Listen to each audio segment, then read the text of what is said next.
This is a talk about hop and fermentation flavors. My name is Neil Witte. I'm a Master Cicerone, and I'm going to be talking to you for about a half hour or so about some different topics related to the Certified Beer Server exam over the course of several sessions here. This is the third session out of 12 total sessions we're going to be doing. These are informational sessions. While we're recording these, they're going to be posted on our YouTube channel, the Cicerone channel, where you are right now. We're going to be posting these up here, and we're doing these to help you boost your beer knowledge and prepare you to take the Certified Beer Server exam. So if you joined the last session, building flavor vocabulary and malt flavors, thanks for coming again. Welcome back. We're going to be continuing with hop and fermentation flavors today. We're going to be doing these every Tuesday and Thursday at 1 p.m. same time, 1 p.m. Central. We're going to be doing these through the end of May, so 12 total. This is number 3. The last one will land on May 28th, not about May 28th, on May 28th. So right now we've got some review questions that are posted on the Cicerone blog at our website. You can find a link to that below. There was also a link posted in chat. It may pop up in chat again. Those questions are designed to help you kind of follow along. We haven't posted the answers to them yet, so you can follow along with those questions. Use them to quiz yourself, quiz your friends, quiz your colleagues, and you know, hopefully retain a little bit more knowledge. The answers will be posted right before the next session, which is this coming Thursday. So those of you who downloaded the questions from last Thursday, the answers for those questions are posted right now. So go ahead and find that at the link below. Or if you just navigate to the cicerone.org website and click on the blog link at the top, and you'll find that information there. So if you want to see more cool content from Cicerone, subscribe to our YouTube channel. Just hit that subscribe button below. Another cool thing we're doing is every session we're giving away 10 free certified beer server exams. So we've given away 20 so far. We're going to be giving away 10 today. So it's really easy to enter. All you have to do is fill out a questionnaire. We're going to post that questionnaire at the beginning of the question and answer session today. So look for that link to show up in the chat as soon as we start Q&A. And then at the end of the session, once we post the video, it'll be posted. A link to the questionnaire will also be posted in the description of that video. So you can find it there. It'll be live for about an hour or an hour and a half. So all you have to do is just fill out a short questionnaire, and that will enter you for a chance to win a Certified Beer Server exam. So go ahead and click on that link when it's posted, and don't wait because it does expire, like I said. Also, if you are already a Certified Beer Server, if you have taken and passed the Certified Beer Server exam, don't do this because you know, there's no reason to win a Certified Beer Server exam if you've already taken and passed it. So leave those opportunities for the people who have yet to do that. Also, if you happen to be one of those 20 winners that we've already contacted, don't enter. You can't win twice. So I apologize, but that's just the way it is. So we do have some winners from the last session here. They are first name only: Anthony, Fernando, Miguel, David, Shannon, Melissa, Brandon, Madison, Rachel, Vinicius. Those are the winners from last Thursday. Congratulations, everyone.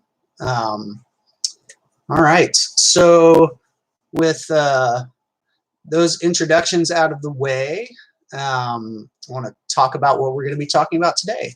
So this is CBS Prep Talk number 3, hop and fermentation flavors. And let's just dive right in and talk about hops. So if you remember, if you sat in the last discussion, we talked about malt. I mentioned that there's lots of different things we can talk about with these ingredients, lots of different details.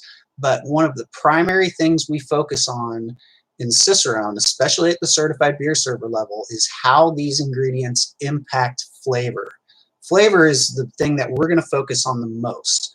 So this applies to what we're going to talk about today. With hops, we're going to talk about how hops impact flavor.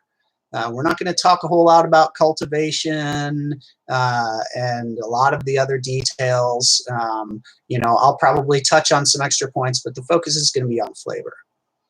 So when we're talking about hop flavor, we're talking about two main traits that we're looking for.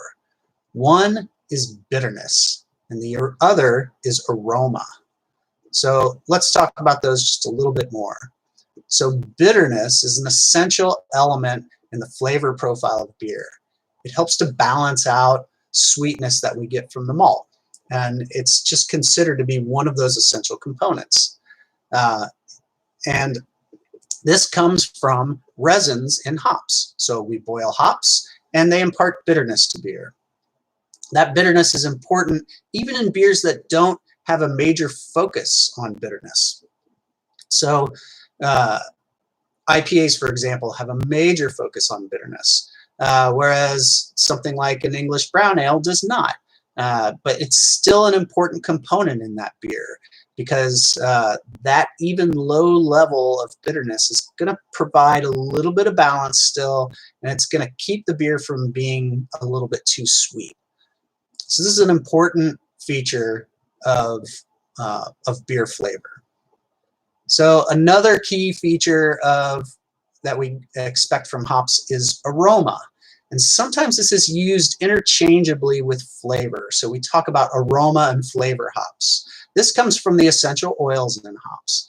The reason why we kind of talk about aroma and flavor in the same way here is if you remember back to our first session, we talked about that relationship between aroma and flavor and how they're very intertwined. Aroma is a really key part of flavor. A large portion, in fact, of what you perceive as flavor is actually aroma. So when we talk about the aromatics from hops, this translates largely into flavor as well. And so when we talk about it in the sense of flavor, we're talking about that as separate from the bitterness part. So we have that bitterness, which is really a taste. It's an actual taste you get on your tongue. But that flavor, which is the combination of that taste and aroma, that broader hop aroma and flavor, that comes from the oils. And so there's all kinds of different characteristics we can get from hops, all kinds of different aroma and flavor characteristics. And so we've got probably 200 plus commercially available hop varieties out there. There's a whole lot to choose from, and they all kind of have their own signature aroma. And some of them are very familiar to people. Some of them are a little bit more obscure. Some of them are brand new. There are new ones being cultivated all the time. Some have been around for a very long time. And we can talk about it can be really confusing in one sense, but we like to try and classify these according to region. What we find is that when you look at hop varieties from some of the different major growing regions in the world, there are some flavor descriptors that pop up again and again. So when we talk about hops from the different regions like Germany and the Czech Republic, which is a big hop growing region, or if we talk about hops from the UK, the UK doesn't produce quite the volume of hops that it used to, but the characteristics of UK hops are still very distinctive. And then we talk about hops from the United States, American varieties of hops. So when we look at the hops from these different regions, what we see is some patterns emerging from some of the flavor descriptors. So when we look, for example, at the German and Czech varieties, in large part, some descriptors that keep popping up from hops in this region are floral, minty, peppery, perfumey, or spicy. These are very common descriptors. So it doesn't mean that just because you have a German hop variety that is going to feature all of those characteristics. But it does mean that if you look at all of the hops from that region as a whole, these are the descriptors that keep popping up. So we can generalize a little bit and talk about that region and some of the general aromas and flavors that we might be able to expect from hops in that region. So when we look at UK hops, we can also see some patterns emerge. Some hop varieties from that region would feature characteristics like herbal, earthy, and sometimes green tea, or even woodsy.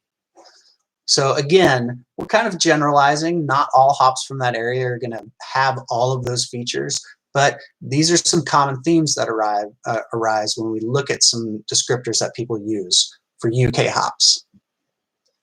So when we look at American hops, some of the descriptors that pop up are things that maybe a lot of our American audience are familiar with. Citrus, pine, resin, tropical fruit, oniony, garlicky. So that citrus can be like a grapefruit or tangerine, something like that. That tropical fruit might manifest itself as like mango or papaya or passion fruit. So there's lots of different ways these can manifest themselves, but a lot of these descriptors are applied to largely American hops. So what we're seeing now is that there's a lot of progress being made in the cultivation of hops and the breeding of new varieties of hops. A lot of the really popular hops that we see nowadays, that we've seen pop up and become really popular in the past, say, 5 years, are varieties, a lot of which didn't even exist 10 or 15 years ago. So a lot of this drive for developing new hops and new hop aroma and flavors is coming from the popularity of IPAs. American IPA and the American craft beer movement is pushing a lot of this drive to come up with new hop varieties and new flavors. So what we are seeing now is that there's some kind of new world hops being cultivated in some classic countries that feature varieties that are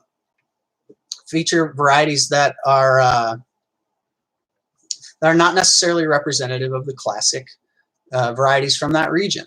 So what you're seeing is a variety like maybe Mandarina Bavaria from Germany, and that features some citrusy characteristics that you don't normally see from German and Czech varieties. So some of these, I do want to make a note that some of these characteristics that we see in American hops, especially the tropical fruit ones, we're also seeing popping. Those are closely associated with some of the Southern Hemisphere hops as well that you see from Australia and New Zealand. So a lot of times the characteristics you see from these Southern Hemisphere hops are kind of wrapped up into the American hop generalization, so to speak. But we can talk about those a little bit separately too. So a lot of American varieties feature that tropical fruit characteristic. A lot of New Zealand and Australian hops feature that as well. So if you remember last week when we were talking about malt flavors, there was a good exercise I encouraged you to do to select some different foods that are representative of some different malt flavors and to taste them. Well, we can do the same thing with hop varieties as well and some of those characteristics. So a good exercise is to gather together some foods like grapefruit, mango, mint, some different foods that are representative of some of those flavors I described, and to taste them individually and think about those flavors a little bit more than you normally would. And then maybe drink a beer that has some hop flavors and aromas that are representative of that particular food that you're eating, and taste them side by side and see how they compare. That's the type of really simple exercise you can do to help kind of build your vocabulary and to be able to recognize some of these aromas and flavors a little bit better.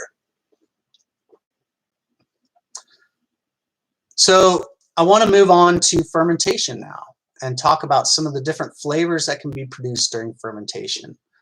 Fermentation is the process of yeast eating sugar and making alcohol. It makes all kinds of other things though too. It makes alcohol, it makes CO2, and it can make all kinds of different aroma compounds. And sometimes these aroma compounds can impact the flavor of the beer very significantly. So let's talk about some of these different fermentation microorganisms and how they can impact beer's flavor. So again, this is a discussion really through the lens of flavor. So the first one is the obvious one, yeast that's used for brewing, which is Saccharomyces yeast. So when we talk about Saccharomyces, we speak about it in two main divisions, ale yeast and lager yeast. So ale yeast and lager yeast, they behave a little bit differently during fermentation, and there's a lot of details about that I don't really want to get into now, and because they mainly apply to how they're treated in the cellar and how the cellarman treats it in a brewery. And so I really want to focus more on how these different yeasts impact flavor. So how does an ale taste different? How does it smell or taste different than a lager? I think this is the more significant topic for what we're talking about today. So when it comes to ale yeast, the big defining feature from a flavor standpoint is that it produces what we call fruity esters. Esters are a whole class of aroma compounds, aromatic compounds that are produced during fermentation. And many of these esters smell like different fruits that we're familiar with. It could be banana, it could be apple, it could be pear or stone fruit, or all kinds of different fruity aromatics. So generally speaking, when we're talking about esters, we describe them as being fruity. So when we talk about lager yeast, on the other hand, lager yeast does not produce fruity esters in any level that we can detect. It's possible, but for most beers, for all intents and purposes, lagers do not produce those fruity aromas, thus having a little bit more cleaner flavor. So on the one hand, we've got ales that produce fruity aromas and lagers which don't. That's the main difference between ales and lagers from a flavor standpoint. So if we look a little bit closer at ale yeast, like I just said, produces fruity esters. Well, there's really thousands of varieties of yeast that can make beer. And some strains of yeast, some strains of ale yeast will produce a very low level of fruity esters, whereas others will produce a very high level of fruity esters. And then we have a whole other class of ale yeast that will produce a whole other set of compounds that we call phenols. Phenols smell more spicy. They tend to be more peppery or clove-like. It could even maybe include like nutmeg or allspice. So these phenols are only produced by a certain number of ale yeasts. Not all ale yeasts are going to produce these phenols. So these phenolic producing yeasts are going to produce both esters and these spicy phenols. So a good example of a beer, of a few beers that produce these phenols, really maybe the best example would be a German Weiss beer. You might recognize it as a beer often called a Hefeweizen, is a variety of German Weiss beer. This is a German wheat beer. German wheat beers tend to feature these phenolic or spicy characteristics. And they also tend to feature a certain ester that smells like bananas. So one of the hallmark characteristics of a German Weiss beer is that it smells like bananas and it smells like cloves. So that's the esters and the phenols. You can also find a lot of Belgian-style beers, like a Saison, for example, very commonly has those phenolic characteristics in addition to the estery characteristics. So in addition to Saccharomyces yeast, there is another strain of yeast that in recent years has become quite popular with certain brewers to use for fermentation, and it's called Brettanomyces, or Brett for short. So Brettanomyces features flavors which are very unique compared to regular Saccharomyces yeast. Brettanomyces produces flavors that oftentimes are described with descriptors like horse blanket or wet wool or maybe leather or barnyard. So some of these descriptors don't necessarily sound like they're the most positive descriptors. And you know, sometimes that's true, I guess, but these descriptors oftentimes are popping up even though the yeast is providing a certain pleasant complexity at the same time. So, you know, one of the comparisons I make for these types of descriptors being used in a pleasant sense is with very aromatic cheese, or what somebody might call stinky cheese. The smell, the descriptors of the aroma of certain cheeses might not be the most pleasant descriptors, but the cheese itself just tastes wonderful, and those aromas add some complexity. So Brettanomyces can be similar in that way, in that some of these kind of horse blanket or barnyard characteristics can actually be quite pleasant in the context of a given beer. So some styles that would feature this would be a lambic style beer from Belgium, for example, features Brettanomyces characteristics. Other Belgian beers can also feature this as well. A lot of American craft brewers have started to use this yeast as well, and some of their beers will feature these characteristics. A couple of examples outside of the lambic beers are a beer called Orval, which is a Trappist beer from Belgium, or Matilda, made by Goose Island. Those both feature Brettanomyces characteristics. So another type of fermentation I want to address is bacterial fermentation. So yeast is not a bacteria. It's actually technically a fungus. Bacterial fermentation, on the other hand, is going to give us a lot different characteristics. So most bacteria used in beer fermentation is going to make beer sour. So we're going to be producing acidity. A couple of really common bacteria that are used in the production of sour beer are Lactobacillus and Pediococcus. And these can give a very acidic character to the beer. Lactobacillus and Pediococcus both produce lactic acid, and that's what makes the beer sour. So they can also have an aroma like yogurt or buttermilk. So that's a very common characteristic in beers that utilize these bacteria for fermentation. Some styles that would incorporate these characteristics might be a lambic again. Lambic beer features acidity from bacterial fermentation. So does an Oud Bruin, which is a Belgian style beer. A Berliner Weiss or a Gose as well utilize lactobacillus fermentation. And a lot of American wild ales. A lot of American craft brewers are producing a wide variety of different sour ales that utilize these bacteria.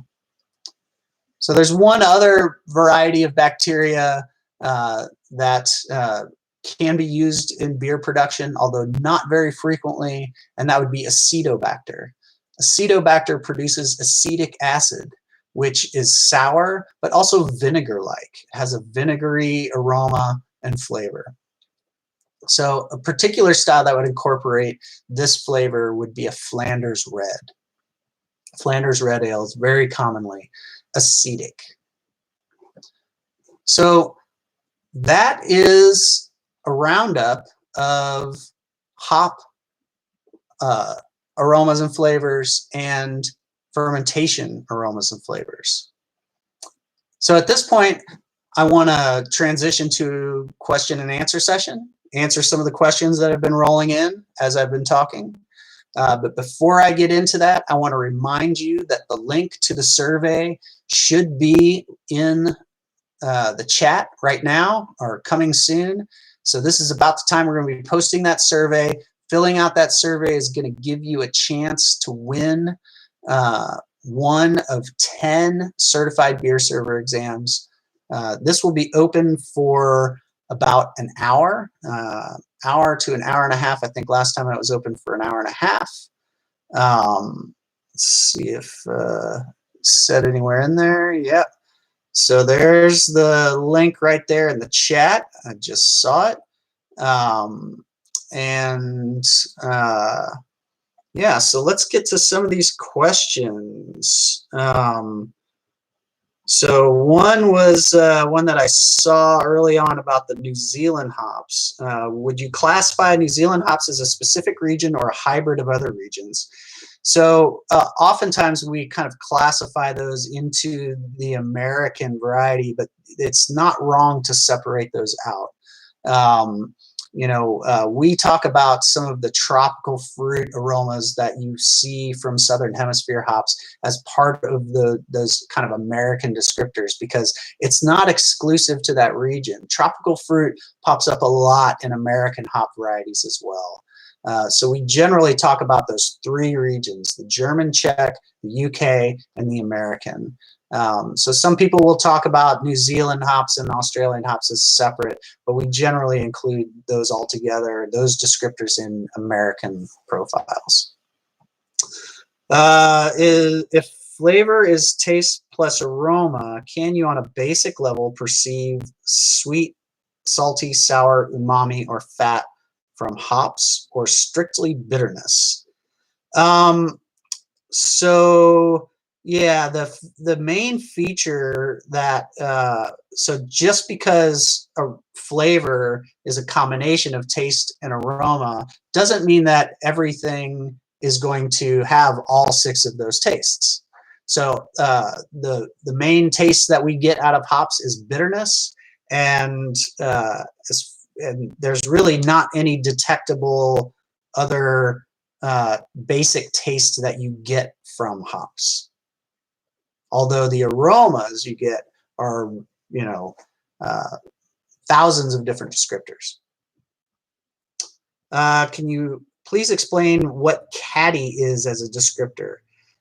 So caddy is kind of one of these descriptors that it is kind of what it implies. It's kind of like cat pee. So some hop varieties do kind of have aromatics that are similar to that. And for some people, it could be very off-putting when they detect that.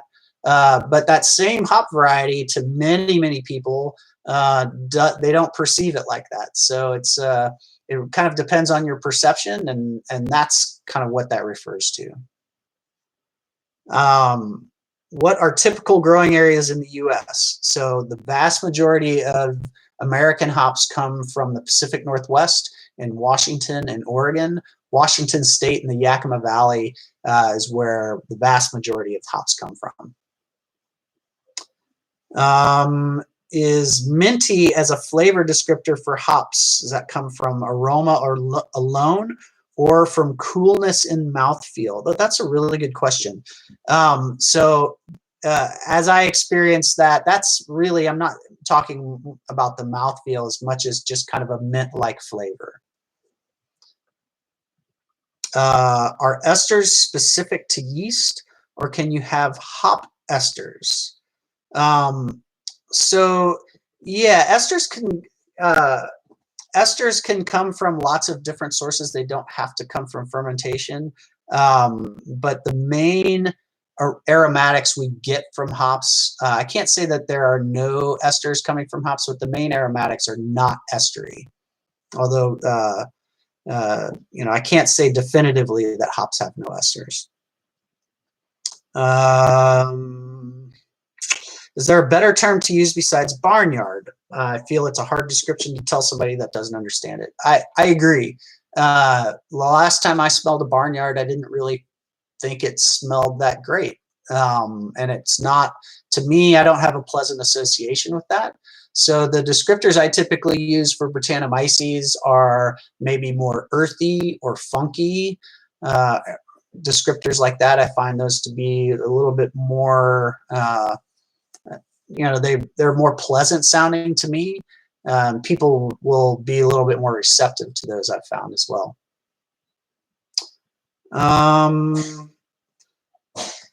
How do you differentiate hop flavors from malt and yeast flavors? So the more you get familiar with how malt flavors can manifest themselves and hop flavors can manifest themselves and fermentation flavors can manifest themselves, the more familiar you get with all the different ways that they can exhibit, the more you're going to be able to tell the difference of where one thing comes from versus another. Sometimes you'll have a little overlap between one and the other with some really subtle flavors, but this is just kind of more of a practice thing. The more you get familiar with it and the more you experience different beers, and the more you're able to assign some different words to what you're tasting and what you're smelling, the more you're able to differentiate those. We always hear about top and bottom yeast. Can you mention that? Yeah, so I didn't mention top fermenting and bottom fermenting yeast because that's typically something that applies more to the brewing side, not the flavor side. But historically, ale yeast was considered top fermenting. It would rise to the top of the vessel after fermentation, and lager yeast would settle to the bottom of the vessel, so that was bottom fermenting. It's kind of an antiquated distinction. It doesn't apply to all yeasts. A lot of commercial ale strains settle very nicely to the bottom of the vessel. So, but that's what that's referring to. What about Kovac? This is a strain of Saccharomyces which operates at higher temperatures a lot better than a lot of other typical Saccharomyces yeast. It's become quite popular recently. How much of a factor does terroir play in hop characteristics? How easy is it to grow hops from one region and another and get the same characteristics? So this is something that's still being studied right now. A lot of hop varieties, if you take them out of where they're being grown and plant them somewhere else, they will exhibit some different characteristics. But there's still a lot of studies being done about that. What do people mean when they say kettle sour? Kettle sour, kettle souring is a process by which bacterial fermentation, typically lactobacillus fermentation, is taking place on the brew house in the kettle. So lactobacillus fermentation takes place, the lactic acid is produced, and then the wort is boiled, and then the regular brewing process continues and a traditional fermentation takes place later on.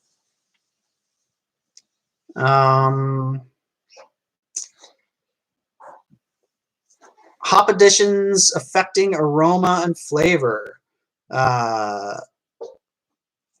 hop versus in the boil. Yeah, so aroma hops, hops that are added in the process to impart their aromas, are traditionally added in the boil. But those hop aromas, if you boil them too long, those hop aromas will boil away. We can also put hops into the fermenter on the cold side of the brewing process, where it's not being boiled and you don't have any risk of boiling those aromas away. And when you do that, you get a bigger, fresher hop aroma. This is a process called dry hopping. So dry hopping is where we put hops in the fermenter. In our next talk, we're going to be talking about the brewing process. So I can talk about that a little bit then. What flavor differences might come from differences in hop preparation? Extracts versus pelletized versus fresh hops. Extracts and pellets are just different forms of the same of basically hops. So we can use whole flowers of hops that have been dried, or that sometimes those flowers are processed into a little pellet form. The little pellet form is more concentrated. They tend to be more consistent in their qualities from pound to pound. But they will impart the same characteristics. So all the oils and all the resins that produce the aromas and the bitterness they're all still intact. How can we differentiate the on flavors of honey and or caramel from the malt and those off flavors produced by fermentation via VDK or oxidation? So again, you know, this is a very subtle distinction sometimes. Sometimes slight. Sometimes the source of what you're getting might be unclear, and sometimes it can be hard to tell.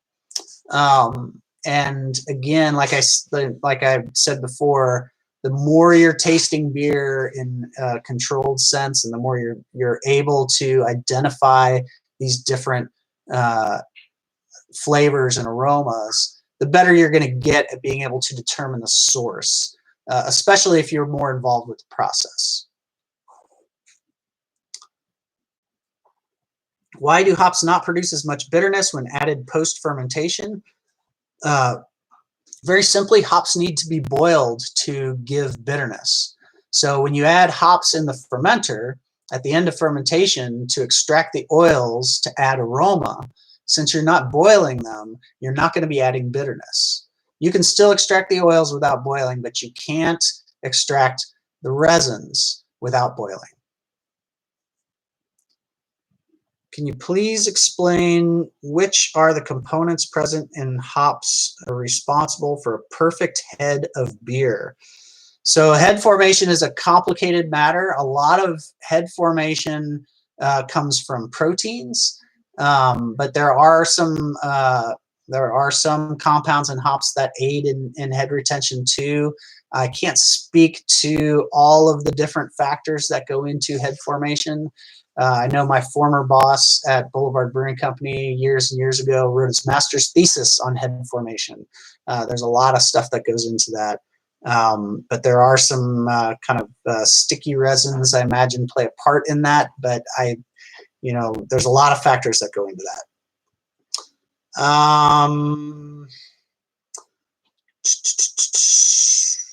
How is hop flavor and aroma affected by oxidation? Those hop aromas and flavors will dissipate significantly as beer ages. That's one of the first signs of beer getting older. Do we need to know specific hop varieties for the CBS exam? No, you don't. But as you progress through the Cicerone program, you will be expected to know a little bit more about some of those specific hop varieties. Why are hops categorized into flavor and aroma hops based on strength and character? Well, really, certain varieties are bred to have higher levels of bittering resins, and then others are bred for their aromatic qualities. And so, a lot of aromatic hops have don't have very many bittering resins, so they're not good to use for bittering. Whereas others that have high level of bittering resins maybe aren't that pleasant, or they aren't just widely used for aromatics. Some are what we consider to be dual use. So it just depends on the variety itself and what the features are and what people want. How can a beer have a high IBU but not be bitter? So we're going to cover this a little bit later on in a later session. But the short answer to that is that that's kind of the difference between measured bitterness, which is IBUs, and perceived bitterness, which is how you perceive that bitterness in the context of the beer. And that has to do with all of the other elements that are in that beer's flavor. So more to come on that. All right. So at this point, I'm going to go ahead and wrap up. Make sure that you hit that subscribe button below and subscribe to the Cicerone YouTube channel. Make sure that tomorrow, special announcement here for all of you, tomorrow, Wednesday, 4 p.m. Central, right here at this same Cicerone YouTube channel, Master Cicerone Pat Fahey is going to be doing a tasting together session. So this week's style is goose. So go out and get yourself a bottle of goose and pour one up and join Pat tomorrow, 4 p.m. Central. All right. Thank you very much. I appreciate everybody sitting in. And we will see you here at the same time and same place this Thursday for brewing process. See you later, everybody.